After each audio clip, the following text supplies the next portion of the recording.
बातम्यांकडे वळणार आहोत। सुरुवात करूयात या क्षणाच्या महत्त्वाच्या बातम्यांनी। महत्त्वाच्या बातम्या। प्रायोजक घरकुल मसाले, स्वाद आणि मायेचा खमंग मेळ।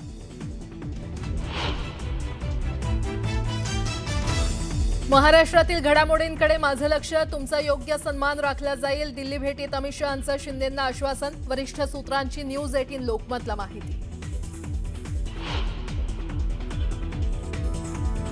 उपमुख्यमंत्री एकनाथ शिंदेंनी केंद्रीय गृहमंत्री अमित शहांकडे केली भाजपचे प्रदेशाध्यक्ष रवींद्र चव्हाणांची तक्रार। रवींद्र चव्हाणांमुळे महायुतीत वाद होत असल्याचा शिंदेंनी दावा केल्याची सूत्रांची माहिती।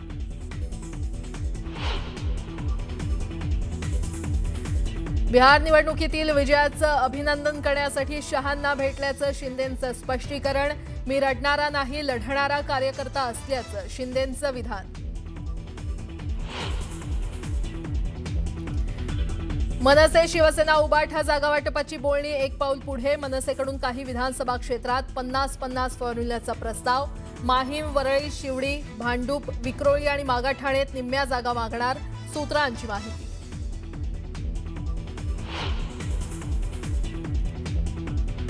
महाविकास आघाडीची आज होणार बैठक रद्द। आगामी निवडणुकांच्या पार्श्वभूमीवर होणार होती महाविकास आघाडीची समन्वय बैठक।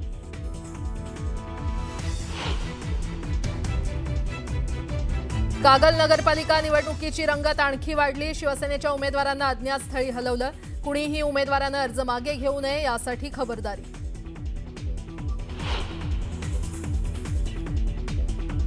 माळेगाव नगरपंचायत निवडणुकीच्या रणधुमाळीत शरद पवारांच्या पक्षाच्या शहराध्यक्षाला मारहाण, जखमी नितीन तावरेंवर उपचार सुरू। मारहाणीचं कारण अस्पष्ट।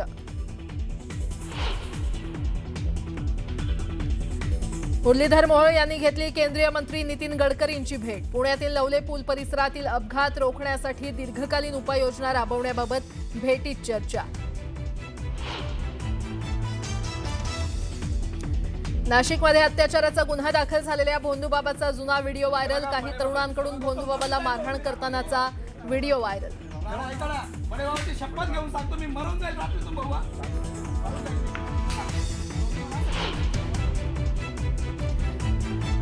पुणे शहरातील बहुतांश भागाचा पाणीपुरवठा आज बंद। खडकवासला ते पर्वती जलशुद्धीकरण केंद्रादरम्यान महत्त्वाच्या कामासाठी संपूर्ण शहराचा पाणीपुरवठा राहणार बंद। दुरुस्ती आणि देखभालीच्या कामासाठी मुंबई विमानतळ आज 6 तासांसाठी बंद। सकाळी 11 ते संध्याकाळी 5 पर्यंत विमानतळावरील दोन्ही धावपट्ट्या राहणार बंद।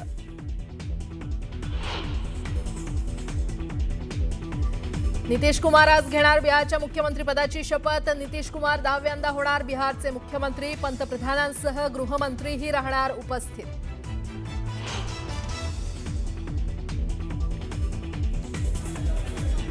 आणि दिल्लीच्या लाल किल्ल्याजवळील बॉम्बस्फोटात पाकिस्तानचाच हात। पाक व्याप्त काश्मीरचे माजी पंतप्रधान चौधरी अनवर उल हक यांची कबुली।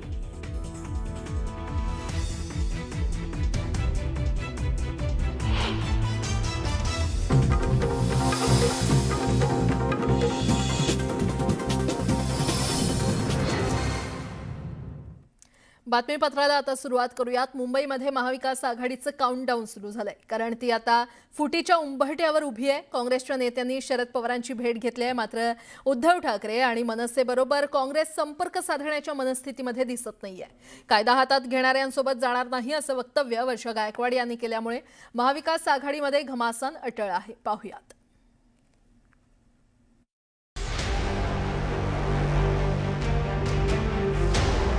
काँग्रेसच्या खासदार वर्षा गायकवाड यांच्यासह पक्षाच्या नेत्यांनी शरद पवारांसोबत चर्चा केली। आगामी महापालिका निवडणुकीच्या पार्श्वभूमीवर ही भेट महत्त्वाची होती। या भेटीनंतर काँग्रेसने त्यांची भूमिका अधिक कठोर केली। संजय राऊत 2 महिन्यांपूर्वीच स्वबळावरती लढण्याबाबत बोलले होते, मात्र राज ठाकरेंना सोबत घेण्याबाबत आमच्याशी बोलायला हवं होतं असं वर्षा गायकवाड यांनी म्हटलंय। परिणामी मनसेमुळे आता ठाकरेंची शिवसेना आणि काँग्रेसमध्ये दुरावा असल्याचं स्पष्ट झालंय। आम्हाला अशी अपेक्षा आहे की येणाऱ्या काळामध्ये मुंबई महानगरपालिकेचं इलेक्शन हे सर्वांना बरोबर घेऊन केलं गेलं पाहिजे. कारण मुंबई ही असं शहर आहे की ज्याच्यामध्ये देशामधले सगळ्या राज्यामधली लोक या ठिकाणी असतात आणि मुंबईच्या विकासामध्ये प्रत्येकाचा हातभार आहे. त्यामुळे दडपशाही करणारं किंवा कायदा हाती घेणाऱ्या लोकांबरोबर आम्ही जाऊ शकत नाही, जी आमची भूमिका आहे. आमचे नेते जननायक आदरणीय राहुल गांधीजींनी भारत जोडो यात्रेच्या माध्यमातून लोकांना जोडण्याचं काम केलं, प्रेम देण्याचं काम केलं. आमची अपेक्षा तीच आहे की मुंबईच्या प्रश्नावरती यावेळी इलेक्शन व्हायला पाहिजे. मुंबईचे इलेक्शन हे प्रांत, धर्म, भाषा, जात या विवादामध्ये न पडता मुंबईकरांना होणारा त्रास, मुंबईच्या प्रश्न जे मूलभूत प्रश्न आहे, जी शाळा आहे, म्हणजे शिक्षण आहे किंवा आरोग्य आहे किंवा स्वच्छता आहे, पाणी आहे, या विषयावरती येणाऱ्या काळामध्ये बोलले गेलं पाहिजे. वर्षा गायकवाड यांनी मनसेबाबत कठोर भूमिका घेण्यामागची कारणं काय आहेत ते आता पाहूया. काँग्रेसची भूमिका सर्वसमावेशक आहे, तर मनसे मराठी माणसाच्या हितासाठी आग्रही भूमिका घेते.